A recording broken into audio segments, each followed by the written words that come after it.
नमस्कार दोस्तों, जैसा कि आप जानते हैं कि 1857 की क्रांति की प्रकृति के बारे में मेरा भाग 1 और भाग 2 पहले आ चुका है और आज इसका भाग 3 मैं प्रस्तुत करने जा रहा हूं। भाग 3 में विशेष क्या है? भाग 3 में कहा गया है कि 1857 का जो क्रांति था, क्या यह भारत का प्रथम स्वतंत्रता संग्राम था? सबसे पहले विनायक दामोदर सावरकर जी ने जो है इसे भारत का प्रथम स्वतंत्रता संग्राम का नाम दिया। इसके साथ ही पट्टाभी सीतारामैया जी ने भी जो है इसे भारत का स्वतंत्रता संग्राम कहा। Ashok Mehta the great revolt अपने पुस्तक में इन्होंने भी 1857 की क्रांति को एक जन आंदोलन के रूप में दिखाया। साथ ही पंडित जवाहरलाल नेहरू ने इसे जन विद्रोह का नाम दिया। साथ ही जो बेंजामिन डिसरेली थे, इन्होंने इस पूरे विद्रोह को जो है भारत का प्रथम स्वतंत्रता संग्राम के रूप में जो है बताया। तो इन सब के बातों से यही लगता है कि विद्रोह था, यह भारत का प्रथम स्वतंत्रता संग्राम था। तो चूंकि हम लोगों ने तीनों टॉपिक डिस्कस कर लिया है, तो मैं अब इसके निष्कर्ष पर पहुंचता हूं।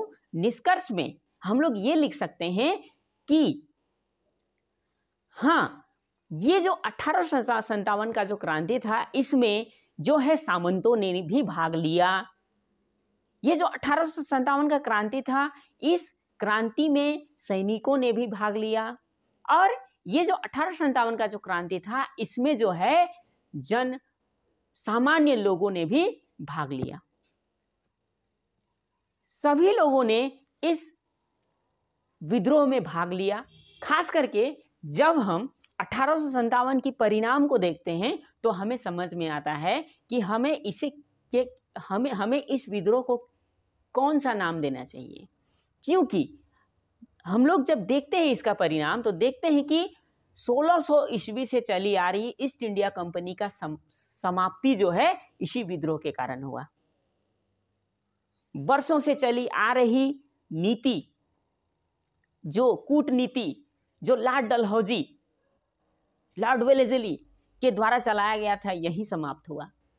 और अंग्रेजों को भी यह डर अब हो गया कि अब जो है भारतीय जो है जाग चुके हैं और अगर 1858 का महारानी का घोषणा पत्र अगर हम लोग लागू नहीं करते हैं तो आने वाले समय में जो है हमें यहां से भागना पड़ेगा।